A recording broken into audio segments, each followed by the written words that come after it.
अगर आपको याद हो तो कुछ दिनों पहले योगी आदित्यनाथ उत्तर प्रदेश की राज्यपाल आनंदीबेन पटेल से मुलाकात करने के लिए पहुंचे थे।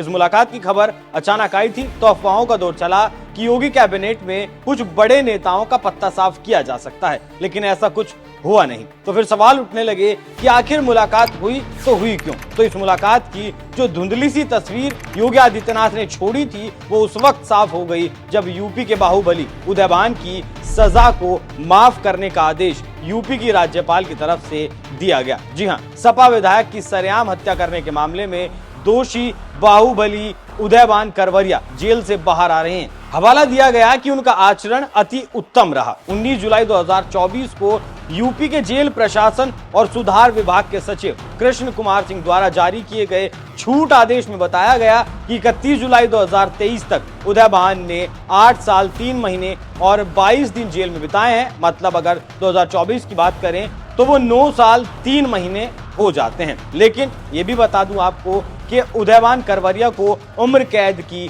सजा सुनाई गई थी। लेकिन बाहुबली उदयभान के बाहर आने के सियासी मायने भी अब निकाले जा रहे हैं और वो सियासी मायने हैं केशव प्रसाद की राजनीति को हाशिए पर पहुंचा देना। बीजेपी के ही अंदरूनी सूत्रों के मुताबिक यूपी में बीजेपी की लोकसभा में चुनावी हार की पृष्ठभूमि में ब्राह्मण नेता उदयभान की रिहाई से इलाहाबाद कौशाम्बी फतेहपुर क्षेत्र में पार्टी की संभावनाओं के बेहतर होने की उम्मीद है। प्रयागराज क्षेत्र की 5 सीटों में से पार्टी हाल ही में हुए चुनाव में 4 इलाहाबाद कौशाम्बी प्रतापगढ़ और फतेहपुर हार गई और सिर्फ फूलपुर सीट ही वो बरकरार रख पाई। मौजूदा वक्त में इलाहाबाद के क्षेत्र में केशव प्रसाद मौर्य ही मुख्य चेहरा है और केशव की राजनीति को ट्रैक पर लाने के लिए भी ये कदम उठाया गया हो, ऐसा हो सकता है क्योंकि केशव मौर्य लगातार योगी आदित्यनाथ की खिलाफत कर रहे हैं। संगठन सरकार से बड़ा है से लेकर आरक्षण के मुद्दे पर सीएम के मुख्य सचिव को पत्र लिखने तक की बातें चिंगारी के रूप में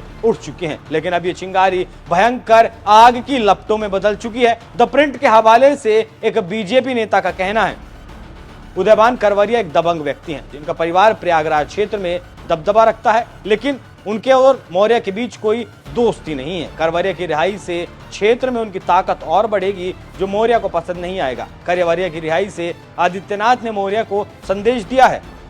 तो साफ शब्दों में जो बयान सामने आ रहे हैं उनसे क्या निष्कर्ष निकलता है, जहां तक समझ आता है वो यही बात है कि केशव प्रसाद मौर्य के जो भाव बढ़े हुए हैं उन्हें योगी आदित्यनाथ कम करना चाहते हैं और आने वाले वक्त में ये भाव कम होते हैं या फिर खत्म हो जाते हैं वो देखने वाली बात होगी। क्योंकि केशव प्रसाद मौर्य भले ही संगठन के बड़े नेता रहे हों, 7 साल से सरकार में अहम पद भी संभाल रहे हों, लेकिन वो वोट ट्रांसफर कराने की क्षमता नहीं रखते क्योंकि 2022 के विधानसभा चुनाव में वो खुद का चुनाव सिराथू से हार चुके हैं। 2024 के लोकसभा चुनाव में जिस सीट पर उनका दबदबा बताया जाता था उस कौशाम्बी सीट पर भी पार्टी को जीत वो नहीं दिलवा सके और इन हालातों में भी सीएम बनने का सपना केशव प्रसाद को लेकर डूबने वाला है। और अब तो बीजेपी के प्रदेश अध्यक्ष भी ये कह चुके हैं कि यूपी के मुख्यमंत्री बदलने की चर्चा बिल्कुल गलत है। मतलब केशव प्रसाद को एक और बड़ा झटका और तगड़ा झटका संगठन की तरफ से भी